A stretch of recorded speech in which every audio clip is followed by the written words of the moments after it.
abanyamurenge mwamba bari mukaza no muri no live kwere koze banyamurenge imba hari ubwoko bukwiye kwitabwaho no kuhabwa amaboko n'abanyamurenge.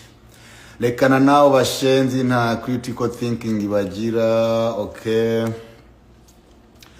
Ernesto Claude Wimana. Guys, ndabizi mufite amatsiko muri kwibaza ngo se ngo badi ngo burangagiye kuvuga iki. Mva na showbiz, tuvuga showbiz, tuvuga ubuzima, tuvuga n'ibibazo personal tunyuramo. Ndi kugerageza kuba strong, mbategereje guys kugira ngo mbaganirize, ariko ntago byoroshye.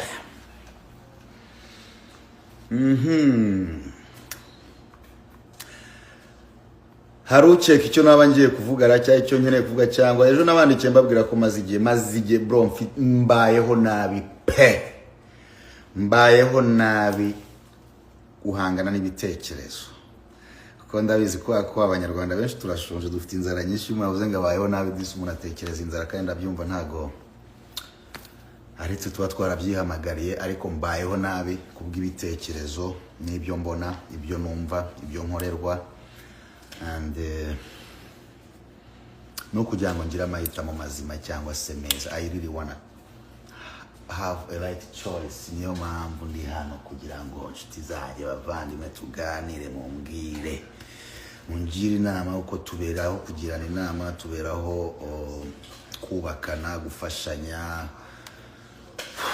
byinshi cyane. Niyo mpamvu ndi hano, ariko nyine mfite ijambo nabateguriye. Muri hehe? If you know, you know, you already know.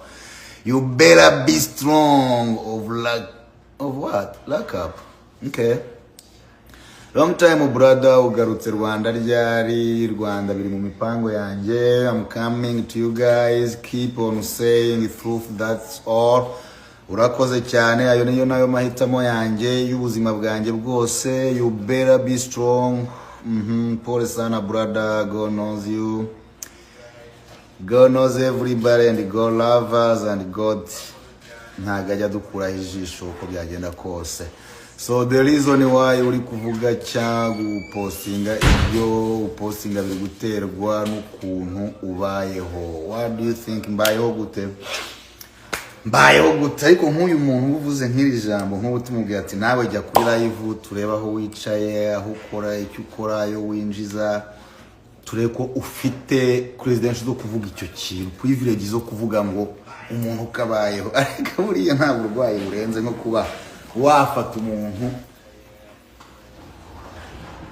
udatunze, utabana, utabayeho ku bwawe, utanabayeho n'ubuzima ubayeho, ukibaza ku buzima bayeho. Urebye niho dupfira, niho dutakariza, niho inzara ivira, niho buri kimwe cyose. Bro, you survived more than whatever is happening. I trust you keep it up, Lion. I am the lion, bro. I am the Simba of Judah. Yeah, I survived a lot. So, nyeka ko n'ibindi byose ngomba kubisurvivinga. Kandi burya ntago ari ngombwa karenga bisurvivinga, n'amaraso yanjye bisurvivinze abavandimwe, inshuti y'abanyarwanda. Is cool. Ndakwemera brother, ariko usigaye ushaka kujya muri politike cyane bro. Uri mwatisi nkakubona bro. Arega abantu muri besha ngo umuntu ngagiye muri politike, nta kintu kimwe gita ibintu kububaye ubundi yuvutse ugiye muri politike. You understand? Ko ibintu byose tuba mu gukora umuziki ni politike, kubaho ni politike, gutora ni politike.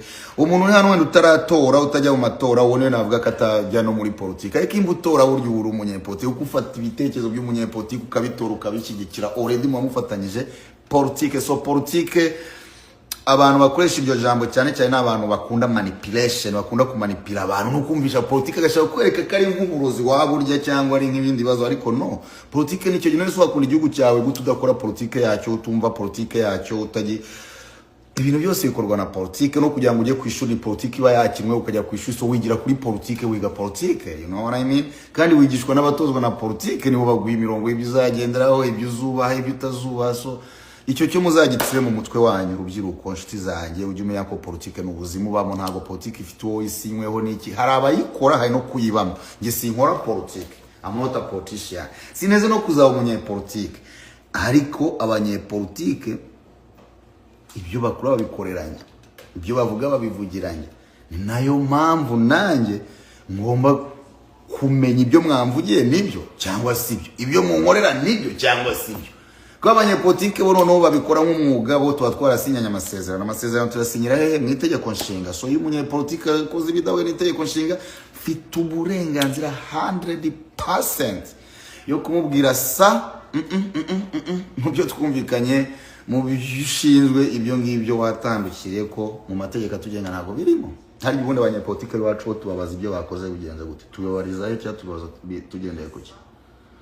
Anyway, twakomeje abagupinga barekane ni Badrama Manchaka namba yawe nkazakubwira akantu. Yes, ushobora guca muri DM ukanyandikira deni nkaguha namba yanjye. Hope you are strong than before I am. Badrama is a lion, I am sir. Sawa none se ko ari kutase nshingi wa itwebwe tutakritika ibyo ari kuvuga. Yes, exactly, yeah. Ubundi nicyo bita freedom of speech. Ndashaka ngo nkubwire ngo kuri iyi si umuntu uzakubuza gukritika cyangwa kuvuga ibyo utekereza cyangwa ibikurimo, ubundi niwe mwanzi wa mbere w'amahoro w'ikiremwa muntu cyose kibaho kwisi. Kuko imba umuntu ashaka vuga wowe ntuvuge, uwo muntu ubundi usibye kuba ari ikigoryi, ari umugome, ari n'umwicanyi, nta kindi wamushinja nta n'ikindi wamuha. Kuko ibyo ni ibintu biri clear. Kuki ushaka kuvuga nge simvu urinde sa wuburiye iki? Kandi warangiza ugaheka za karasera ukaza ngo turi mwibarusha ngo turi kubaza ibi ngo turajuza ikiuzi iki ngiki. So wowe ushaka kuzana ibipapuro byawe ukambaza ibyo mbaza, ariko nge ntushaka ko nyuma yuko ugenda ushaka kubyuka nkavuga inari kubundi ibintu bambajije ejo mwe murabyumva gute ba? So nobody rero can silence me. Fuck it. Mukunzi John, ndashaka kumenya niba unywa itabi ndarinywa isigara amaze imyaka irenga 20. Natangiye kunywa itabi kubera struggle nanyuzemo z'ubuzima zitari bwiza. Natangiye kunywa itabi ku myaka 9 I think. Yitwaga super match. Ubuzima twanyuzemo mu Rwanda twese turabuze, hari ibintu tutagomba no gutindaho. So muri ubwo buzima nisanze mu itabi birenda bijyana isankirinywa ndarinywa. I smoke. Kunywa itabi si ikibazo ya. Thank you so much kuko nubundi nubwo ndimo sinjye urikora wakabaje nk'abari kwa tukimukora itabi. Thank you nshuti yanjye unsubirije icyo kibazo. Kunywa itabi ntago ari ikibazo.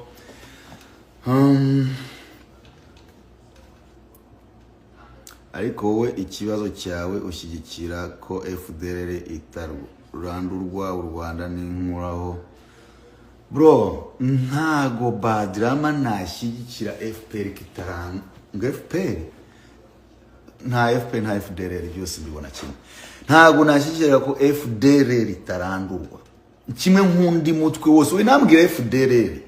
Bro, nundi mutwe wari wo wose wica abantu cyangwa ubuza abantu umudendezo n'umutekano wabo kuri isi ugomba kurandurwa. Kimwe nk'undi muntu wari we wese wakorana n'uwo mutwe cyangwa niyo mitwe akwiye kurandurwa. Twewe ya human. By the way, muze kwitonda kuko nyewe yo mvuga umuntu ntago umuntu ngiye kumuringe umuntu nta mupaka agira. Umuntu umunyamerika n'umuntu, umurusiya n'umuntu, umunyarwanda n'umuntu, umurundi n'umuntu, umukongomani n'umuntu, umunyamurenge n'umuntu, umunyamasisi n'umuntu, buri umwe wese n'umunge niko mvuga. Ntago nge ndebe ibyo mu nzu yanjye nurebe ibyo mu nzu yawe nyine bizarangiye ubaye selfish waye n'umugomo udashobora kumenya uko we wagira n'Imana ntago ibitwemerera. Ugomba kumenya ko umuntu ari umuntu, you know what I mean?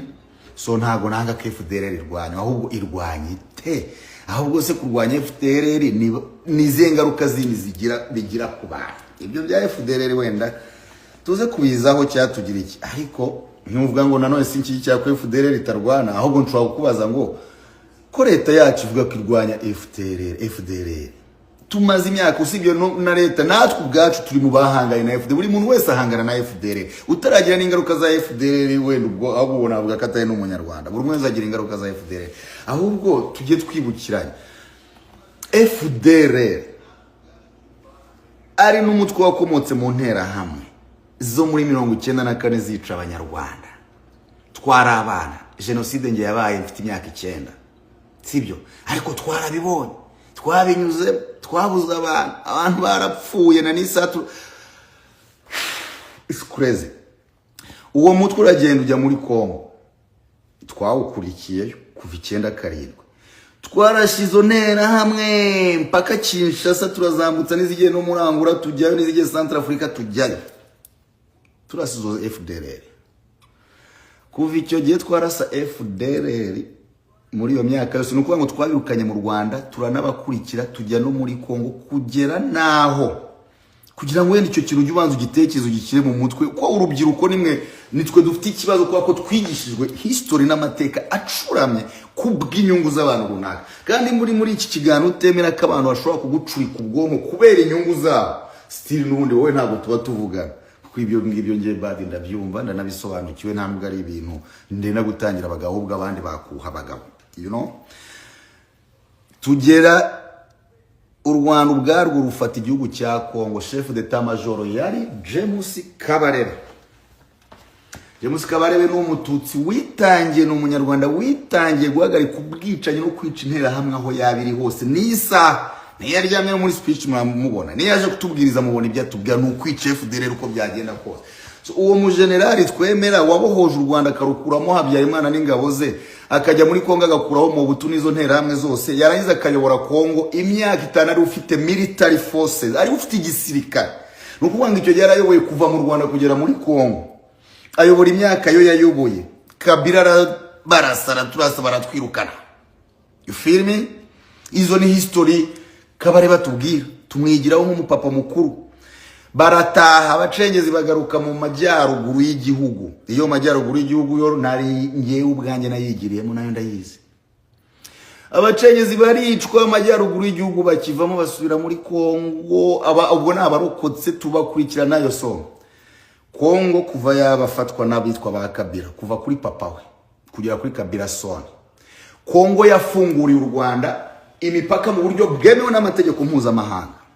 You feel me? Wazanye ikibazo cya FDLR ushaka kuvuga ngo ngiye nashyikiye FDLR, ahubwo uri FDLR. Ahubwo abanyarwanda mbona ari bo FDLR, abanyarwanda bari mu gihugu mbona ba supporting FDLR, sinza akantu bayisupportingamo ikintu bakorera icyari cyo. Urangije abo bakabira bose badufunguriye imipaka, badufunguriye nukuvuga ngo Kongo igihe cyose ari mu maboko y'abakabira yari u Rwanda. Yuruba babinyura si yese hano sinuvugisha ndi magambo, ndavuga magambo ngewe ntasomye ntarenze, ahubwo nzi nabonye ibyo nabonye uko imyaka 30 ni myinshi cyane umuntu abona ibintu bimuba mu maso. Filimi iyo myaka 30 yose Kongo imipaka yari ifunguye, u Rwanda rwemerewe kujya guhigamo buri umwe wese shana nashaka FDL cyangwa undi bo badashaka. Iyo myaka yari ifunguye kuko nitwe twakontoreye Kongo, ntabwo Kongo yigeze yitegeka nk'igihugu ubuzima bwayo bwose. Kongo itagiye kwitegeka nk'igihugu ku bwa Kisekedi, ntabwo njya kubaha iki kuko Kabila aho abamujyanye naho twamukuye twese turahaza. Ntabwo ari ibintu nyine tuvuga, ariko ubu turi urubyiruko rwo kuvuga ukavuga ibi ndabizi, iyo mubwira ndabizi, biri mu mateka biranditse, yakore za training za Gabiro za hehe, buri uko yagiye buri kimwe cyose birazwe. Ni nayo mpamvu igihugu twakiyoboranye, amafaranga yishyuraga u Rwanda kubera abacu bahapfiriye bahasize ubuzima bagira ngo babohore Kongo, twarayamenye, yagaragajwe ku rwego rw'isi miliyoni 30 na zingahe harya ngo z'amadolari ngo Kabila yishyuraga u Rwanda. Filimi iyo myaka iyo FDLR twarashe, no kuvuga ngo tuko tumaze imyaka 30 mu gihugu dufite umutekano utajegaje, twaba dufite n'igihugu cyawungiye mu FDLR nacyo tugifitemo umutekano utajegaje, ko twemere gukorana n'inzego zose no gukuramo ibyo dushaka. Hakozwe ama operation mu rwego rw'isi yemewe, harimo za Umoja Wetu, za Sokora, zari operation hamwe presidence ya Kongo n'u Rwanda bavuga ati twemereje ko tugiye guhiga uyu mutwe tutsinsure. Bakagenda ejo bakatuzana abarwara kabije, ejo bakatuzanira abaninja, ejo bakatuzanira ba muto bakuzuza, ejo bakatuzana aba generali, twuma ngo bamudacumura bapfuye, twuma ngo bandi bapfuye. Abo bana imyaka 30 yashya muri operation zemewe n'izitemewe zose zarakozwe, kuko kugeza nisa kugira ngo byumve ko iyo FDLR koko kiretse FDLR baye ahubwo ari Kongo yose. Imba abanyarwanda bavuga ko Kongo yose ari FDLR, then dasi Kongo ubwo byadusaba ko turwana tugafata Kongo, ariko sikabwa batari ubwa mbere tuyifashe, kuko bwaba ari ubwa kane. you feel me? Iyo FDLR iyo myaka 30 irarangiye muri Kongo, bigezaho ubutegetsi buhindutse bufashwe n'umukongomani nyamukongomani ku mutima ushaka bura none ikintu ndaza kubabwira Tshisekedi ndamukunda, ndavuga n'impamvu mukunda. Numwe mu banyafrika babayeho nako mu bagabo babayeho kwisi ugerageje kugaragaza gahinda n'akababare k'abakongomani ari nako gahinda k'abanyarwanda. Kuko ndagira nkwibutse imba twica abakongomani ntago tubica baboshye, turwana nabo. So bivuze ngo abanyarwanda n'abakongomani amaze imyaka 30 bapfa. No tuvuge ko bapfa FDLR bro. Ntago nakunyura hano ngiye sindi umunyepolitike cyangwa nibiki. FDLR kubibaho ibaho n'abafite ingega bitekerezo babaho, ariko uburyo irwanywamo cyangwa ugishyirwa ku isoko ngo nirwanywa ntago twagiye muri Kongo gushaka FDLR. Kongo ibyo Kongo izira ni n'ibirunge ntabasha no kushyira mu gatwe kanje ngiye nka badi, ariko 90% n'ubutunzi. N'ubutunzi twebwe nk'abanyarwanda ikibazo abazungu babigize umuco, natwe nk'abanyarwanda ubuyobozi mwitubeshya ngo mushaka FDLR muri Kongo. Oya mwamutubeshya kandi impamvu bibabaje noneho atari impamvu yo gushyigikira FDLR, ahubwo niko kese FDLR ikora yica abanyarwanda nyirizina bari mu gihugu aribo bakabaye ahubwo bahabwa amahoro kuko FDLR kurwanya, ariko utaba abanyarwanda bapfa gute bro? Abasirikare n'abantu sibyo, urubyiruko rumaze imyaka 30 rwayezo ntambara n'urw'abanyarwanda. So ni gute tutafashe by'uru mwaka umwe ko dufite igisirikare gikomeye mu isi kizwi, umuntu upinga igisirikare cya DFU yaba ari n'umusazi. Tutafashe umwanya dufata izo batayo zacu tubaye tugiye kubita FDLR upfapfe ukirakire, abajene twinjira igisirikare dukora ibyo bintu, abapfuye bapfe hanyuma abonye amahoro batahe, tugira amahoro tubeho neza, aho kugira ngo tujye tubyarira kujya mu mashyamba ya Kongo. Ababyeyi abamama bacu igihugu kibyara kujya mu mashyamba ya Kongo kurwana n'ibirombe. Ariko u Rwanda rwabayeho rutagira ibyo birombe kandi ruzanabaho rutagira ibyo birombe. Nicyo kintu nshaka kubabwiza ukuri, ruzabaho rudafite ibyo birombe kuko rwabayeho. Ntabwo u Rwanda rubayeho uyu munsi, nta nubwo ruzavaho. U Rwanda ruzabaho iteka, ahubwo rubayeho gute kugira ngo u Rwanda rwubakirwe ku ikarayi y'umuriro n'amaraso y'abakongomani, abarundi, abanyarwanda, abatanzania n'abandi. Ibyo bintu ni ibintu bibabaje, ni ibintu biteye agahinda. Ntago nta muntu n'umwe ku isi umuntu ushyigikira ubwicanyi n'uburema, umuntu ushyigikira ubwicanyi n'uvuga ibinyoma akabeshya isi, ugashaka kubeshya abantu ngo maze imyaka 30 nshaka FDLR. By the way, FDLR nyinshi tubana nazo mu gihugu, barwarakabije bari ba FDLR, bandi dufite abagenerali ba ministri maze munda, dufite abamere benshi bari abantu n'aba FDLR. Ni gute dufite umutwe wose wa FDLR, aba top leaders, secret service yabo bamaneko bose tubafite mu gihugu, tukananirwa gutoragura udupieces tw'utwo dusirikare dusigaye. First of all, abo ba general kuko aribo ba chef d'état major bazo bakabaye bazi ngo ikigo cya gisirikare kibaha intwaro, twazishyizaha intwaro tuzikura. Bro, nta musaza cyangwa umuntu ufite ibitekerezo bishaje binacuramye nshaka muri iki kiganiro. Ikiganiro ni cy'urubyiruko, ni cy'abantu turi kuba victime y'ibintu bikorwa n'abasaza bafite ingenga bitekerezo n'ubwicanyi muri bo, n'inda nini zabarenze, bari kurya amaraso y'abana b'abanyarwanda, bakarya abantu, bakarya abarundi, bakarya abakongomani, bakarya abanyarwanda. Ndagira ngo mbabwire ngo none aka kanya ukundeba biraje umuribaza ngo ubundi bad byagenze gute. Reka nze mbibabwire ubundi mwampereye ko, reka nze mbibabwire bad byagenze gute. Nabanje nababwiye Badrama Mupenda Ramadhani mvuka Kigali mu Rwanda. Genocide yabaye mfite imyaka 9. Sibyo?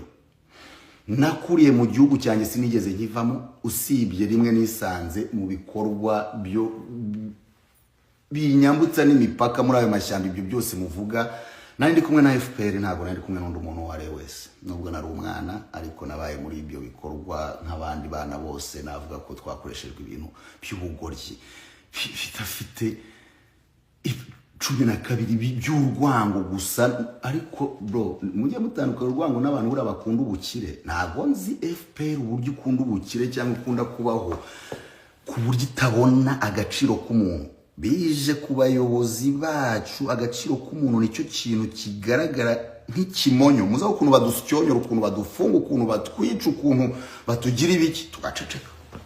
Silence. Zip. Zip. So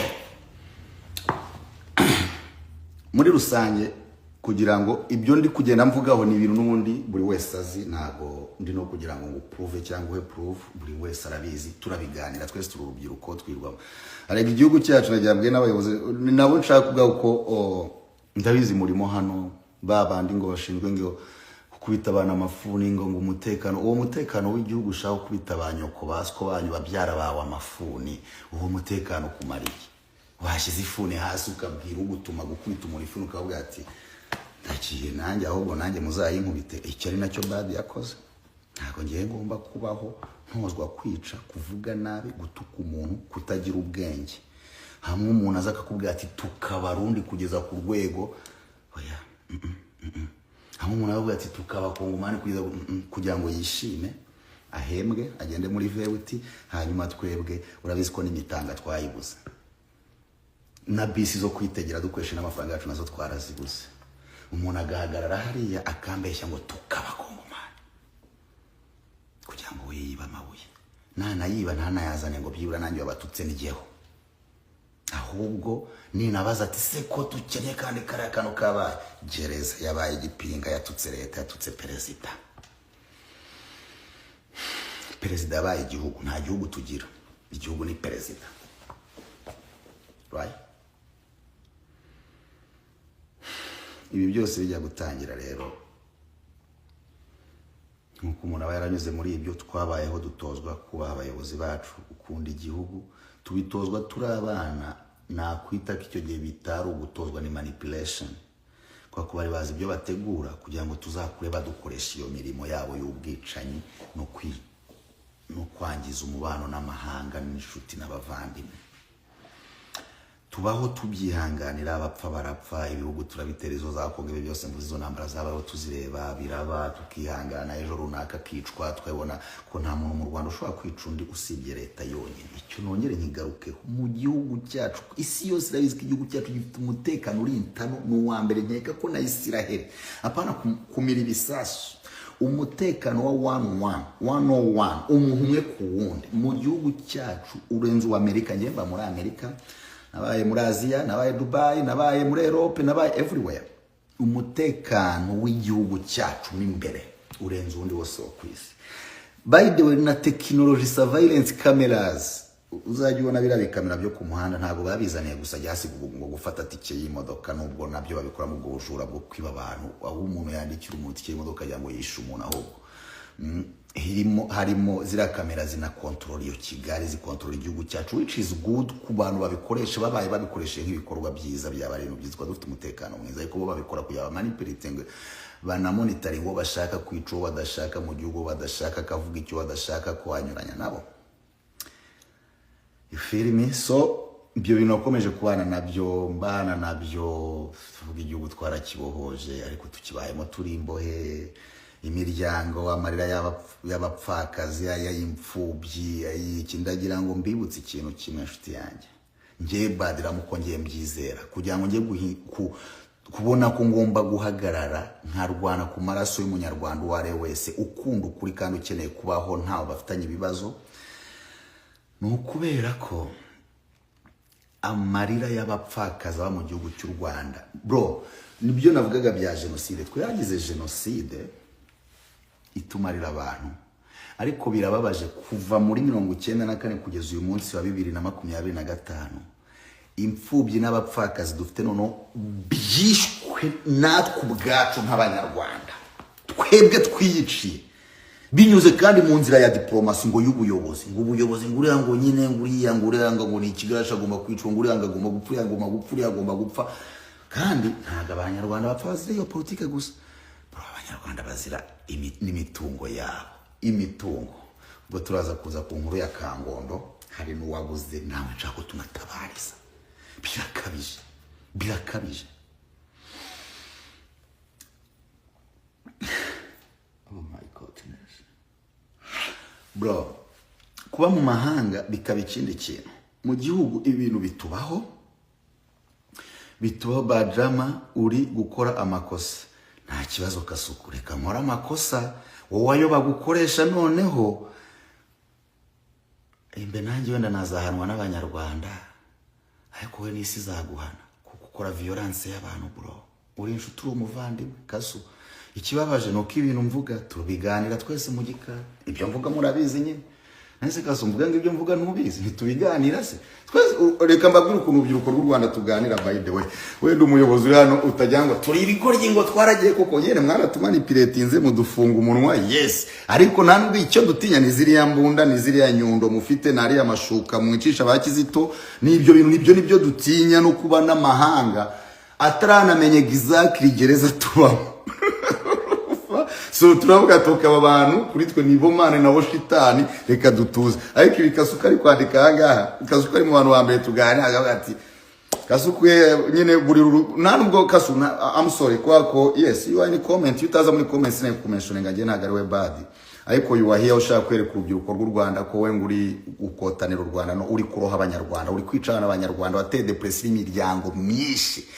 Noneho wibaze ko okay, ariko subuni mamushaka ko ubundi ngiye nta nubwo naje no kugira ngo tuterana amagambo, ko mwe ntitwaterana amagambo ko ntago mwebwe ari mwebwe, ahubwo wenda nk'urugero reka mbabaza Ambassador Diane, oh but why are you doing this? I do this for future of Rwanda, future of generation, future of urubyiruko babaye Mama Diana, rurababaye uhora Kigali, ntuzabone wenda uri muri Bekarena ujye ureba hasi urebe uko bimeze, cyangwa turaganira twese. Nibyo navugaga nawe ufite aho muganira, aho umuntu akubwira ngo mani ngo nyine ngo reka maranga mutima ngo twese turabizi ngariko nyine ngo abigira utese mwana ngo nyine ngo karuko bimeze. So harimo abo ba Kasuku, Kasu ntabwo wakunze leta y'u Rwanda cyangwa ngo ukunde gufasha abanyarwanda n'abarescape n'abacitse genocide kuko bakunze, watangiye uyu muvuno ugira gusa ngo wigure ku bitutsi watutse abanyarwanda, none ubashe kubona tike yo kujya mu Rwanda, uhita uhura na bwa buyobozi nyine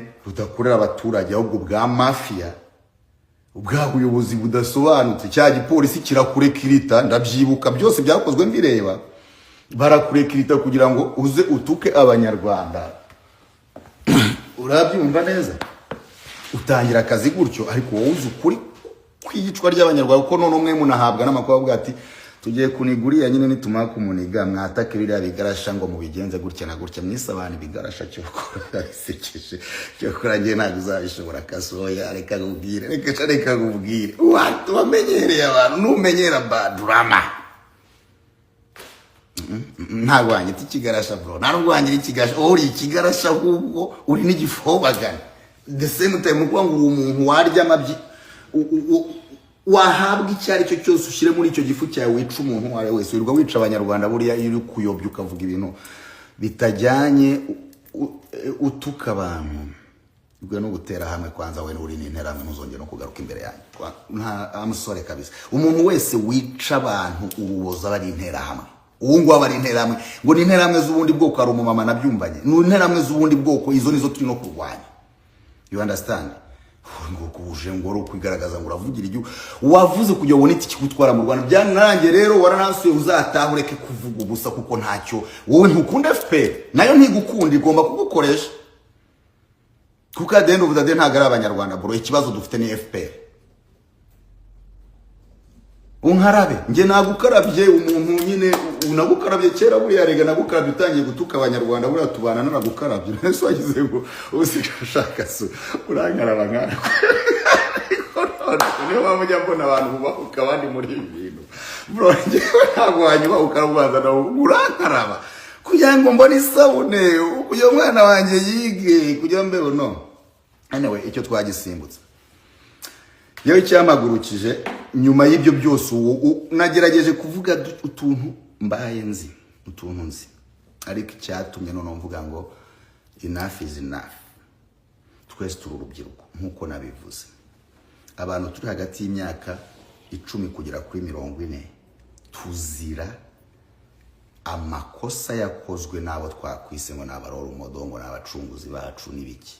So nabo mu kudefanda amakosa yabo badukoresha nk'ibitambo bigomba kuba silenced. Abanyarwanda twaracecekeshejwe, twima freedom of speech, twima democracy, twima ibintu byose twemerwa n'itegeko nshinga. Ahibyo ngiye kuvugaho. Abantu baragiye bapfa tukihangana, abantu bagashimutwa tukihangana, ukumva ngo Bahati yabuze tukihangana, ukumva ngo Kizito yanizwe tukihangana, ukumva ngo Jay Polly yapfuye tukihangana. Ukanavuga ati wenda bo bagerageje, wenda kiriya kintu kirinze, wirinze wenda kuvuga ngo mutuyoboye na wabaho, ni nako tubaye. Wirinze wenda kuvuga ngo wenda nakora ko Ministri Bizimana abiba amacakubiri mu Banyarwanda, ngo reka mwihora komeza yabibe nta kibazo, nta kundi ariko mbeho. Yes, ubu bae hiryo joro, ariko ntabwo ubusevinze u Rwanda. Ari byo abindi ngiye mbashinja ngo twe Banyarwanda twe twanga u Rwanda. Ntabwo ubusevinze u Rwanda. Ubaye gutyo ufite umwana uri kurera, urabyuka akajya yumva amagambo nk'aya Bizimana. Nk'aya Bizimana, amanwa nijoro. Big problem. Narabikunze ko nagerageje Bizimana kumubereka, nakunze ko rwose mwese mwamubwiye ngo yisubireho. Thank you so much. Dukeneye abayobozi bisubiraho. Buri abayobozi bisubiraho ni sawa. Kandi iki ibintu byose nuko batisubira, mwandikire ngo wayobye. Nta kibazo shaka suko we wayobotse tuzabireba sha. Aho kugira ngo nge nyoboke ikinyoma bro, nayoboka ukuri. Niyo namara amasegonda. Baravuga ngo ubutumwa buruta intumwa. Mihigo Kizito yarabivuze. Umwe mu barora umudo banjye, umwe mu Banyarwanda bagaciro. Ndamugarukaho. So nyuma yo kwirengagiza ibyo bintu byose, ejo bundi mbyuka, nari ndi ku kazi, nibereye ku kazi, ndeba poste z'umwana w'umukobwa just watabaje ngo turashonje, turakene. Cyakurikiyeho niki? Mubwire Kasuka azasubiza, none atubwira icyo agomba gusubiza uriya mwana. Wowe Kasuka uri kwandika ngwino, wowe uri mumwe mubona abonye bafite tuzi, ngaho ngwino uvugire FPR, utubwire igisubizo mwahaye uriya mwana online, aho gitane n'icyo uri kuma. So twihanganiye ko twita abana bigarasha, abandi tukabita ngo abanzi b'igihugu, abandi tukabita iki, kuko wenda bagerageje kuvuga kuri politique. Imba rero bigezaho umuntu avuga ngo ndashonje, akitwa umwanzi w'igihugu, bro, kuva uwo munsi ntago ndaryama, imitsi irandya, mu mutwe harandya. Ibyo bintu ndi mu bantu wa mbere mutuka, nababujije gutukana, batura umwanzi w'igihugu, atabanze igihugu tugomba kubatuka, nababujije gukomeza gushyigikira umuco wo guca Imana mu gihugu ngo insengere biki murantuka, ndabyibora ndavuga nyine ibyo birasanzwe. Ariko mbonye mututse umuntu wavuze ngo arashonje, kandi nanjye mbizi neza ko ibiciro by'ibyo kurya uyu munsi tuvugana na incekinze bimaze kwikuba inshuro 8% mu mezi 3. Ayo ni mu mezi 3. Mbizi neza ko ngende umunyarwanda waguze ibirayi by'amafaranga 15, bya 20, bya 30. Mbizi neza ko ikiro cy'ibirayi kigeze ku bihumbi 40 ibihumbi bingahe. Ngende umuntu waguze ikiro cy'inyama kigura 400. Nkaba mbizi ko ikiro cy'inyama kigeze ku bihumbi 8. Naguze sanse amafaranga 100 ikabigeze ku bihumbi 200. Nateze bisi y'amafaranga 50 ikabigeze kuri 140. None sina nayibone kubera bwa busambo bwa leta bwo kwikubira amasoko, bimye abantu public transportation. Cyane n'icyaha leta yakanakurikiranyweho. Uranyumva neza? Nta kibazo nayobye, ndagaswinge mpise munga wayobye. Yes nayobye. Icyo kintu narakibonye ndahahamuka. None narahahamutse pe. Narahahamutse ku rwego rwanyu.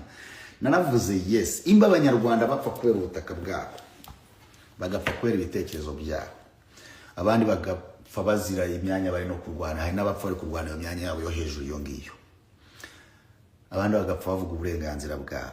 Imba bigeze mu gupfa no kwitwa ikigarasha n'inyangarwanda kuko uvuze kushonje, ngiye nka badi nashyize muri logique yanjye, mbona ko kwisi nta muntu utaravugishwa n'inzara. Kwisi yose nta n'umuntu ubaho utavugishwa n'inzara. Inzara ntago ari ikintu bro. Kuvugishwa na politike ni amahitamo, kuvugishwa ukomplayininga kutagiye ku ishuri ni amahitamo ushatse wabereka ntujye no ku ishuri ntunabibaze. Ariko bro, inzara ndakurahiye nta muntu waburara rimwe kabiri ngajya byuka abone nta hasaba akazi, nta kazi dufite murabizi, nta hasaba amafaranga, ntari bube indaya, ntari bube umucuruzi w'ibitemewe baramurasa arapfa. Yarangiza akavuga ati muri sikuru buri muntu wavuze ngo turapfuye turashonje, uzikuriya mwana ngiye muri tage ntabiraga yakeneye ko abantu banavuga ati urihe tukoheza amafaranga tugiye ko nta nubwo ari abantu boroheje. Abantu b'abagabo b'abapapa bakuru baraza ngo uyu mwana ni ikigarasha ngo yishyuwe ngo ngari gukoreshwa ngari kuvugirwamo, ari kuvugirwamo. S'il vous plaît, umwana w'umukobwa utarinjije n'imyaka 20 aravugirwamo nande? Aravugirwamo nande mu by'ukuri? Icyo kintu narakibonye mbitekerezaho, ntekereza ko njyewe ntunze abantu benshi mu Rwanda, benshi cyane. Kuva naba nyine ntago ari ukuvuga ngo ndi hano muri Amerika nuko ndi nta kenshi mu Rwanda, ntunze abantu benshi. Ariko buri muntu nashoboraga kuba byibura naha amadolari 100 akishimana 100,000. Sigaye nyamu akambwa kadashobora no gutwara ambaraje cyangwa akadobo ku isoko. Mbameze nk'umuguriye mituyo, mbameze nk'umuguriye kuko n'urunyanya barakubarira babara, ntago bagitondeka inyanya kwa kuna tondeka barabara ngo rumwe 400 rumwe urusenda pilipili. Ntago bidusaba kuzicura, ntago dufite ubutaka, dufite iki byanahozeho. Ibyo bintu nabibonye umutima urandya, agenda karanyica, ndababara. Songeye rondo umuntu w'abantu. Kivu umuntu w'abantu. Gupfa nziza abantu nibyo byishimo byanjye. Gupfa nziza ukuri nibyo byishimo byanjye, aho gupfaho nuzuye amaraso.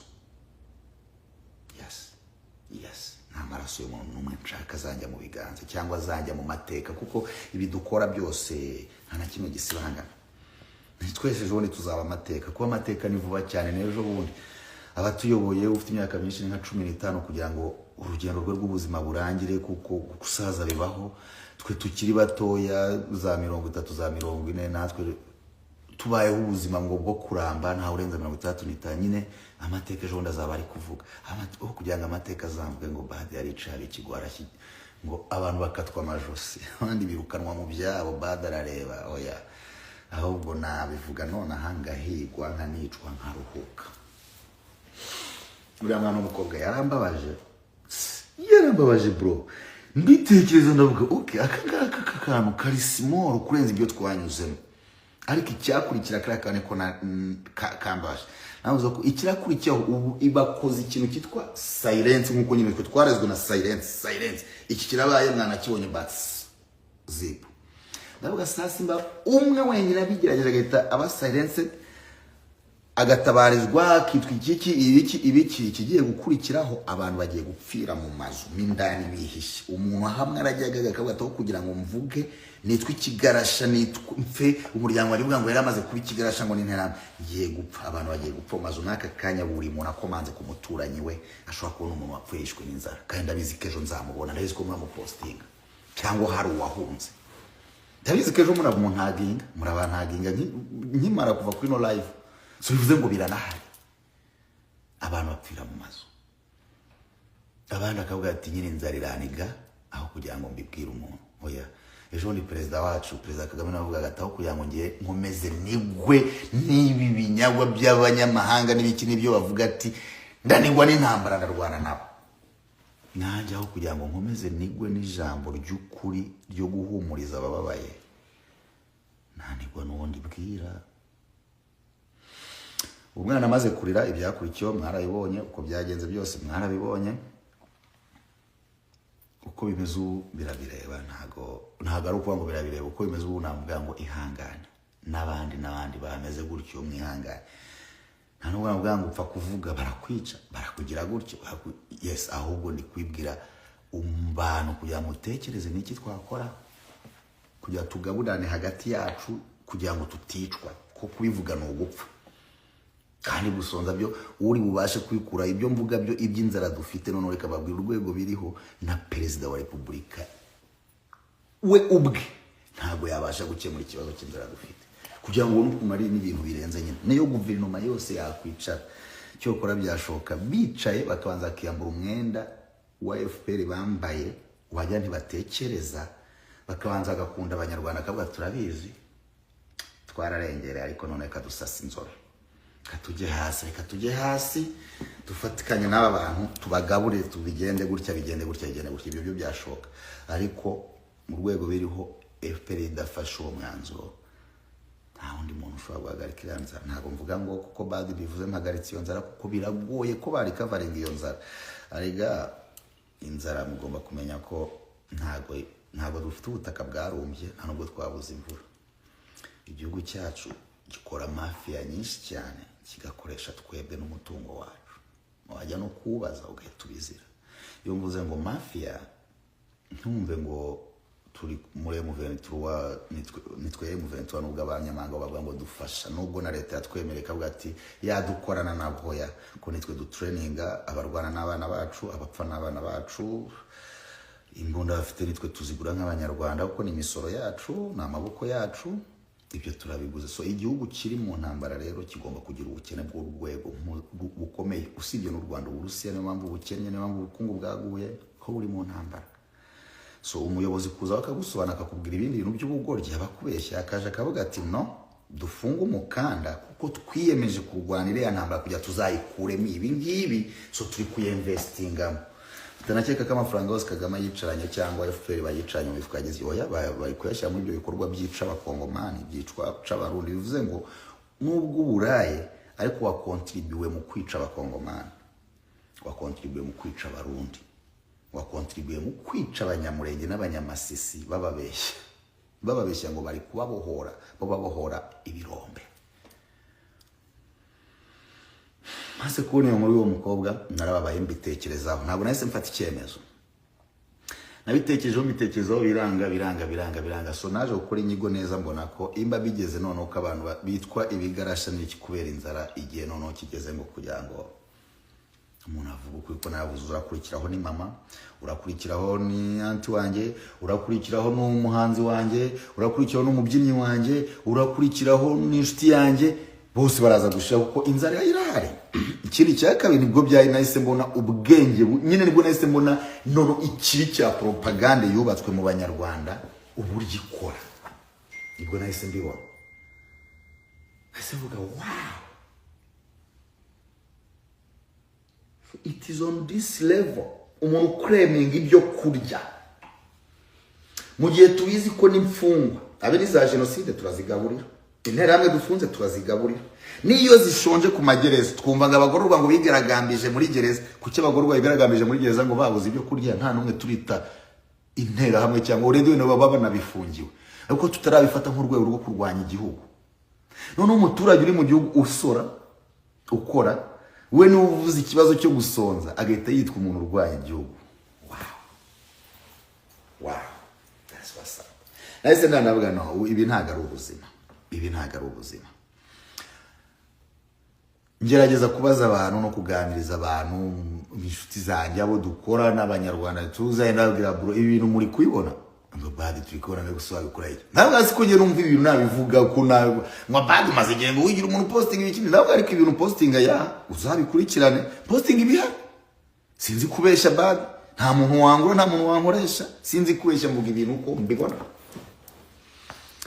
barankaruma badi genda gahoro ariko nageze aho finally bivuga ndivuzo nabonye backfire uri Nyangarwanda uri umwanzi w'igihugu wowe nundi abaye kigarasha wowe nubundi urakoreshwa ndavuga okay so none ubwo mbaye nka wa mukobwa reka noneho ngerageze ndebe imba hari ikindi cyakorwa kirenze icyo ngicyo. Umutima urakomeje urandiye nyuma iminsi mikeya iki cyumweru gishize hari ikindi kibazo mu Rwanda tuzonzwe n'ibibazo birenga nka 5 abimvugaho. Ubukene bukabije burimo n'inzara ubivuza kicwa kukurwaho uburenganzira bwose nk'umuntu freedom of speech uburenganzira bwose wagira nk'umuntu kubaza ikibazo wajya bro nta burenganzira nta mudendezo tugira ibyo byo ntago ari n'abaturage n'abaminisitiri n'abagenerali umuntu wese mu Rwanda nta mugenerali wemerewe gusangira n'undi ngo we bahura bajye kuri ka coffee bagira imba bibaho mu na social media namwe ubuzima bwanyu turabukurikirana ko tutababona turabizi ariko niko bimeze ngo byavamo za kudeta aho umu president warayitwa na kudeta kiga abantu bose bavukiye kuba ba president nta mu generali nta muyobozi wicarana n'ukuvuga ngo abanyarwanda turi separate first of all turatandukanyijwe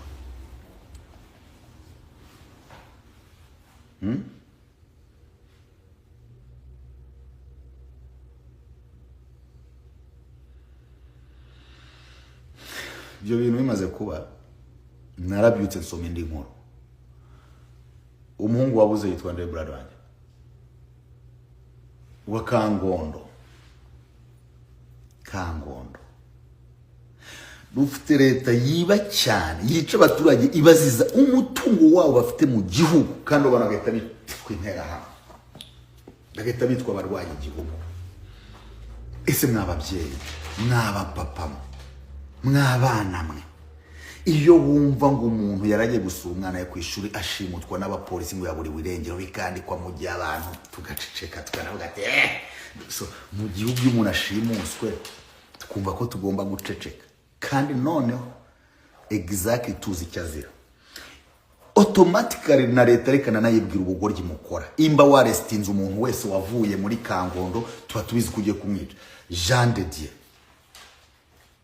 de Dieu nukuvuga ngo leta reka mbabwire mugabanye n'ubwo bugoryi n'ubwo bucucu mwebwe ba ministri mwebwe ba deputy mwebwe ba sirikare mwebwe ba polisi bohereza kujya gufata abantu ngo mubice iyo ukoze ku muntu wa Kangondo turabizi ko azize ubutaka ntabwo umuntu ari umwanzi w'igihugu nta nubwo azigira ababanzi b'igihugu nimwe banzi b'igihugu mwangegeramo urafata umuntu wa Kangondo umuntu wabyaye ufite abana agiye gusura abana bayo muratwisha muratumaza mwanera hamwe muratwisha Kagame wowe na FPR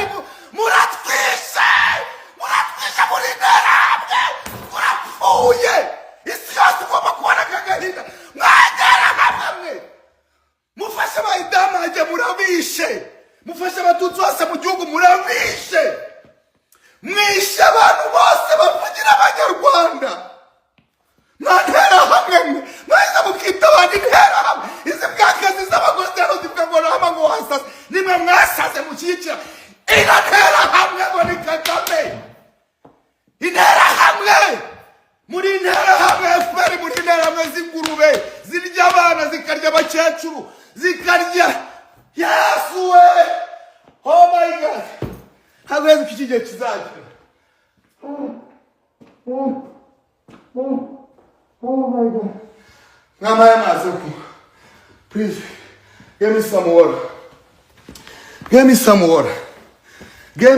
water urafata abantu ba Kangondo nta kese nimwe dukeneye mu gihugu cy'u Rwanda rubyiruko ku muntu wa Kangondo izo kese zose bazitsibe bafungura abantu ba Kangondo bahabwa n'ubutaka bwabo we don't care mazu ntabwo tuzaho mazu tutaryama ntabwo twifotoreza ku mazu utayeho tuba abanyarwanda bose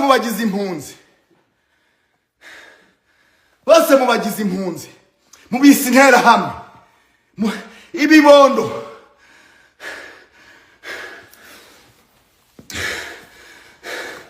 ndagiye mpamagara aba babyeyi aba mama barerera aba bagabo mubyeyi hindukira urebe mu maso ya Mubaraka muganga umubaze Mubaraka warabyaye ufite abahungu umunsi umwana baza bamwinjizamo amapamba n'imigozi bakura baniga muri buriya modoka mugenda mu mwigiza bakomando mwanya nazimbwa mwe nakarwe bakomando gusa tuzabarya nk'abanyarwanda mu gihugu baraza kubarya ntabwo bari kwemera gupfa gutyo ku migozi yanyu fuck you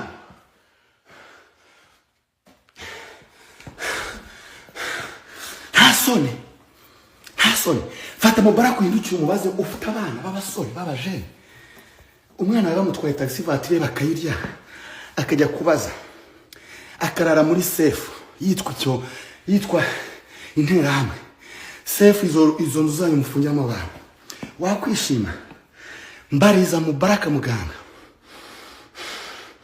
uhindukire umbarize Jeannette Kagame umubwira ati cyomoro wabyaye twese dukunda nk'abanyarwanda cyokora amusore mu mandi marangamutima yanjye nkunduriya muhungu sinzi n'impamvu tuzana nabyo tuzabimenya.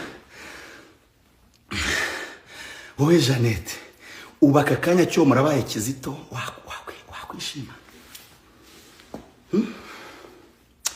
Kizito kuko aririmye ngo ubumwe bw'abanyarwanda, ubumwe bwa Kizito akaza indirimbo, just indirimbo, ikintu twese twakwicara nk'abanyarwanda tukanavuga ati indirimbo reka koko tuyumve. Kizito warenge cyadusobanurira icyari dufite parliament, dufite inteko Senat, dufite abanyarwanda ubwabo gufata indirimbo ya Kizito mukayishyira muri parliament ikayisobanura ikayiga katubwira ati Kizito yakoza ibyaha muri ino ndirimbo.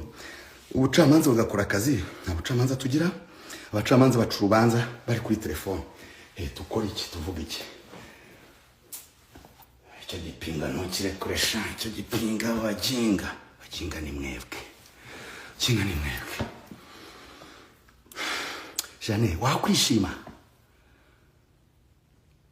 Fata Ivan uyu nguyu iyani wahuzanye mu gisirikare agize mistreatment nk'iyo mu treating abagenerali bose badashaka ubwicanye, agafungirwa mu nzara, agafungirwa masefu, akabuzwa kurenga metero, akitwe.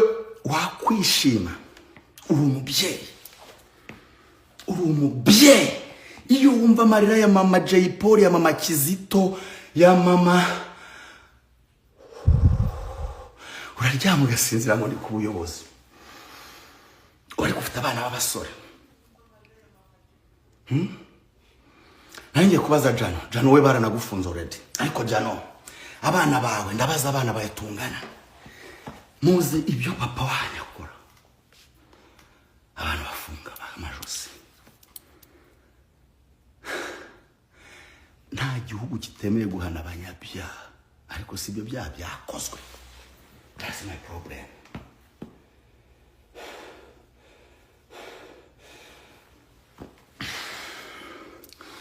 Ibyo bintu nabibonye ndatuza. Ejo bundi bashimusa uriya mugabo nge muzi n'ubundi Kangondo wayisenya n'indi muri Amerika, nza kugaruka mu Rwanda ndajyayo nayitembere ndayireba. Uriya muhungu Jean de Dieu ndamuzi, ariko uvuga ati twe dufite amazu.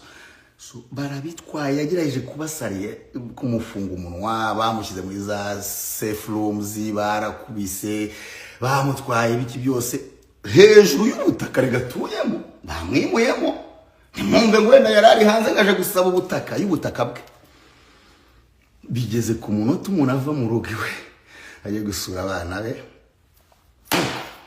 ngarabose mu gihugu cya Kagame, aho n'urushinge rutabura, aho n'uwarose bamenye ibyo yarose, aho n'uwashimusi ihene bamenya hari, n'uwarongoye ihene arafatwa,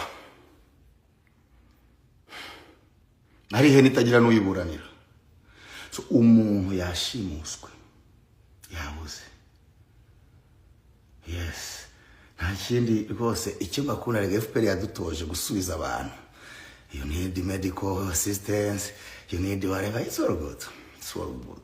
Ariko aho kuba n'umwe wawe ubutumwa bro, iyo abana bawe bazabikubaza, wowe uri kwandika ahangaha bazabikubaza. It's a record. I'm recording it. The world is recording. Big brother, I see you, Mr. Korabo.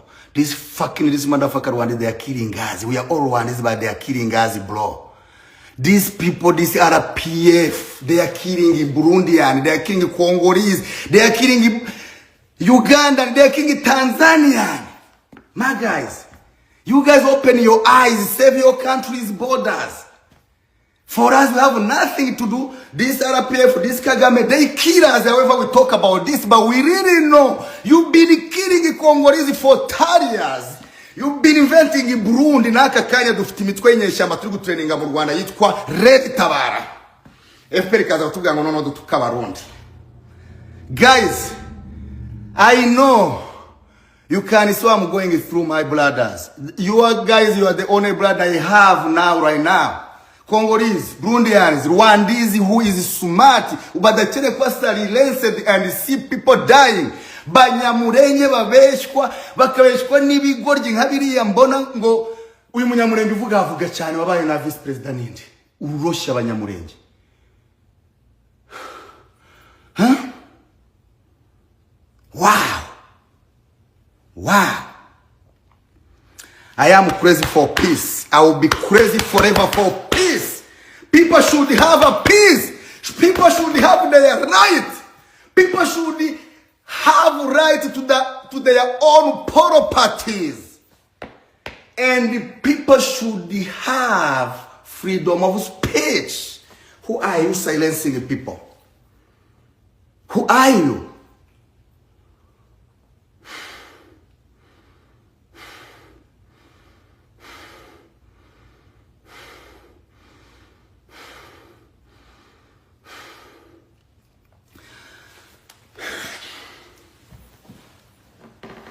Muri nge mfite Kizito Mihigo. Muri nge ndi Kizito, numbona ubone Kizito kenzarwanira amaraso ye kugeza ku mwanya wa nyuma. Muri nge mfite Jay Polly wishwe nawe. Muri nge mfite Jay Polly anga nzarwanira amaraso ye kujya ku mwanzi wa nyuma. Muri nge mfite Bahati mwashimusi. Mfite Beni Rutabana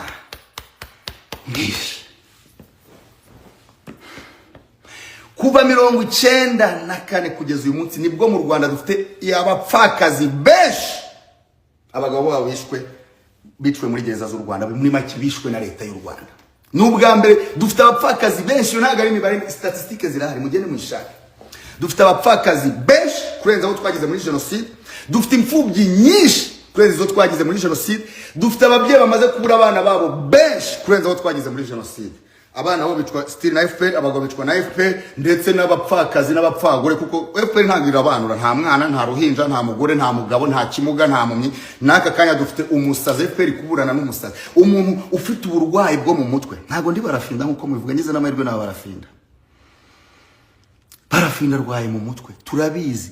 Nta nubwo barafinda biprove leta y'ubwani yatubwiye ati barafinda twamujyahindera afite ikibazo cyo mu mutwe, ariko ngo ari he? Ngari mu rukiko. Ngo yavuze iki? Ngo konga ikize ku mabuye, ngo twe dukize ku bwicanyi. So ikibazo ni iki? What matters? What matters? Barafinda just say Congo is rich about the minerals. Rwanda we are rich about killing people. It's completely totally yes. Kubera ko barafinda yabivuze nyuma yuko perezida wa Repubulika hagaza hisi yose mubona. Twarabihakanye pe.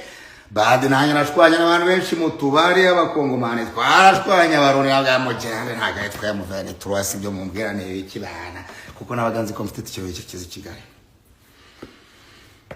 Ariko perezida arabyutse rwose, afasha akadege agenda muri isi. Mu gihe wawushonje perezida wahisha mu kirere, number 1 on the world. You understand? Igeze muri Amerika icyo bita overall office, abanyarwanda kwa manipulation rero babishyizeho. Ari ibintu tudagaciro bireba, so gufata ibintu bibagatano ahubwo ibintu bifite agaciro kabyo twe tukabikaka. Amasezerano yasinyiwe muri leta zunze ubumwe za Amerika imbere ya perezida wa leta zunze ubumwe za Amerika n'abatanga buhamye barimo Ruto, barimo perezida w'u Burundi, perezida wa Kongo n'u Rwanda basinyanaga. Na Uganda yohereje imbari vice imbarinde. Ko tumaze imyaka 30 twica abakongomane miliyoni 7 zimaze kuhashira. So barafinda kuvuga ngo u Rwanda rukize mu kwica, ikosa nikoze nirihe? Judges, ndabaza abajaji, ikosa yakoze nirihe? Kandi isi yose ifite proof ku Rwanda rw'abicanye. Isi yose ifite proof. Ndabizi muri mu nzira muhiga ahantu bada ariko kujya mujye kwica. Nzapfa kangahe? Maze imyaka 30 n'umupfu genda. Buri munyarwanda wese ubayeho nyuma ya jenoside imyaka 35 bose ari imirambi igenda. Nta munyarwanda muzima ugenda. Amaraso y'abana tuvugiramo, ayabavandimwe bacu, ayabashiki bacu bapfa buri munsi tureba. Ntago badi naryama mu nzu nsinzire mbona amarira ya Mama Diane. Mama Diane. Aba mama. Ahibyo navugaga mbazi y'umugore wa perezida Chanel ko Mama Diane mwana turanye, mwana sangiye. Afite aba uzi Mama Diane byo ntago Mama Diane uri muryango ukwa Rwigara Paul wafashije igihugu, wadufashe kugira ngo tubohorwe nk'abanyarwanda, nubwo tutabo ahubwo tukabohwa. Mama Diane amarira ye atuma nasinzira ko n'umubyeyi na mama n'umubyeyi na mama Diane n'umubyeyi. Jane we munaturanye, tekereza amarira ya mama Diane, utekereza ari wowe bari gukora mu bana bawe kuriya mu miryango wawe kuriya urabafite. Aka kanya bararinzwe ni ba first son, ariko ntabwo bazahora barinzwe. Jane ndi kukubwira reality, ndasenga mvugisha ukuri, ndasenga cyane, ntabwo bazahora barinzwe.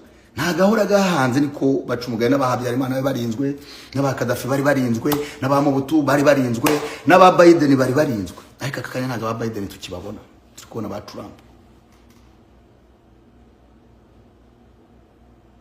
Reba imyaka ufite n'umugabo wawe, urebe niyo abana bawe, wumve ko abana bawe tuzasigarana nabo myaka 40 irindi irenga mwe tutazi niyo muri ubwo. Ntago kuvuga ngo mutazi yo muri ubuzima buradutwara Janete.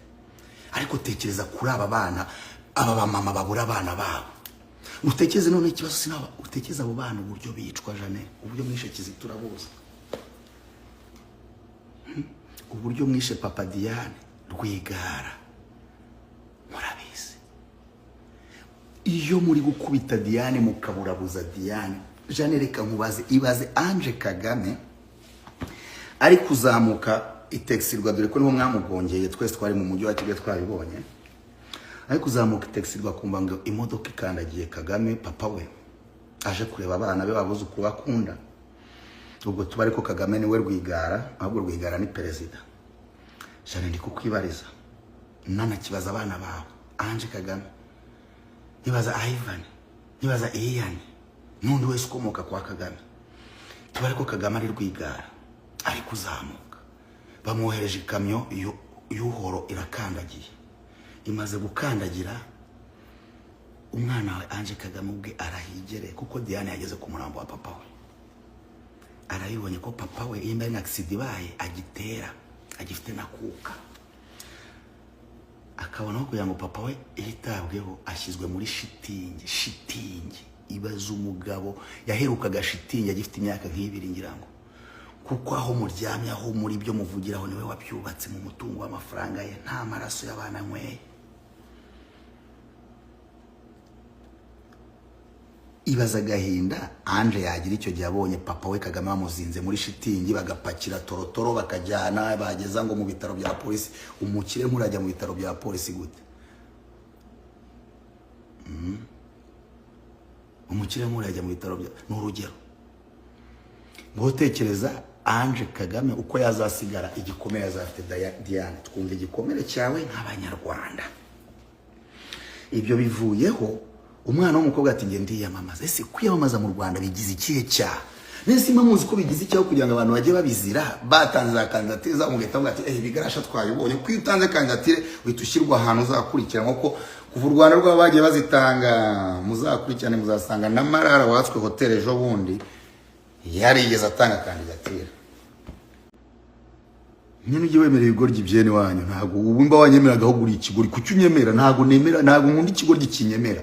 Mwebwe sha mwemere banyu ko mwemere ibyo mwemera, ntago unyemera n'unyemera ukundi ukumva uwo ndiwe, uwo niwe nanjye nemera.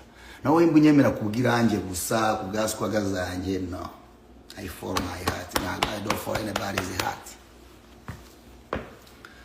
Je nimo nibariza mama Kagame, imbari mama Kagame, imbari mama Janete, imbari mama whatever it is. Ibyo mukorera umuryango wa Rwigara, please mwatubabare mukabireka. Mwafashe umwana w'umukobwa Diana mupfiki nawe kuvuga politiki zavugwa, mwamuretse akigendera. Nimba mutamukeneye, kuki mumwime ibyangombwa bye, kuki mumufungiye mu rugo?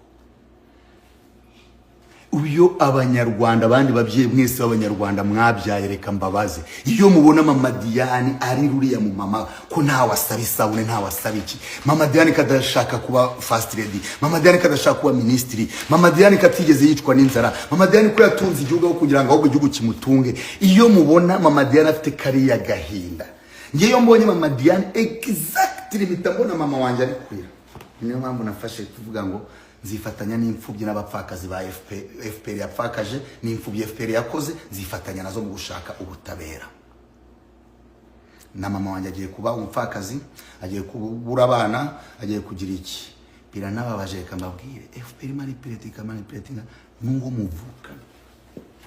Ubu ntabwo mvuga rumwe n'abavandimwe banjye. namwe nizeye ko muri aha muri kumva, mwari mwambaje ka namwe mbasubize, nizeye ko muri kumva, sibyo? Nizeye ko muri kumva.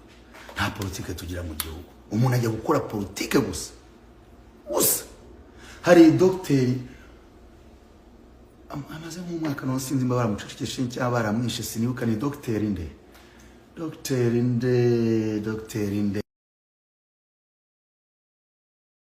amamagara muri abantu b'ikigaye mureke kumamagara, ndaza kubavugisha. Dr Kayumba mujye mukurikirana speeches apfiki na FPR, professeur muzima.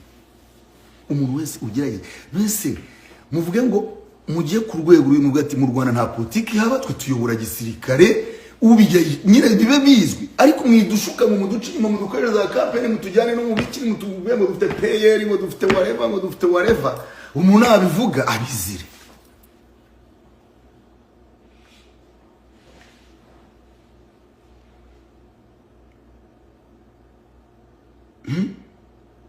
Ngo bamufunze yashinze ishyaka. Nese gushinga ishyaka cyane iki? Cyo kuri FPR gutesha abantu agaciro no kwica abantu urubozo. Mufasha ba perezida batuboye nka Babizimungu. Babizimungu nkuriya mubyeyi tujye tuniganire. Mwebwe mwabagabo mwe muri FPR ba kirongozi ngo ba generali ngo ba CIA ngo bande. Mufasha umugabo nka Babizimungu wabakiniye diplomasi na politika akaza akabategeka ku butegetsi, mukamwica hagaze urubozo. Umupapa utarisha umunyarwanda numwe, utaragambana umunyarwanda numwe, wabohoje abanyarwanda, wasize leta yabicanyi nkuko mubivuga, kuko ngiye sinarina ntahari ubwo ibyayo si binandeba, akabasanga. Ijambo rimwe gusa mwatubwiye ngo yashinze ishyaka ngo ubuyanja. Ese Babizimungu ariko bakuze kuki umuntu azira gukora ibyo yakuza akora? Bakuze bashinga amashyaka, baje muri zo za FPR nazo yari amashyaka, ibaze kubo bagiye no muri FPR bari no mu gihugu ntikinabica, ahubwo kikabareka bakaza kikabajoininga, ni mukaba mubisha.